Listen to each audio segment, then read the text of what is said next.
కత్తి చేతిలో పట్టుకున్నవాడు ఆ కత్తికే బలికాక తప్పదు. నంద్యాల జిల్లాలో మరోసారి అదే రుజువైంది.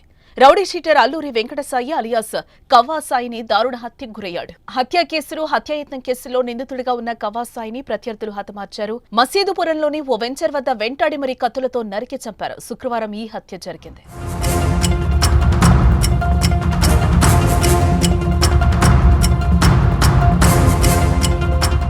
కవ్వాసాయి పలు హత్య కేసులో ప్రధాన నిందితుడిగా ఉన్నాడు. 2022లో ఏపీ వ్యాప్తంగా సంచలనం సృష్టించిన కానిస్టేబుల్ సురేంద్ర హత్య కేసులో కవ్వాసాయి కీలక ముద్దాయి.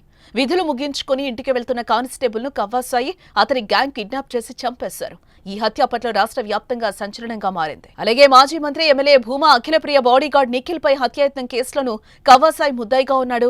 వీటితో పాటు కవ్వాసాయిపై పలు హత్య కేసులు ఉన్నాయి.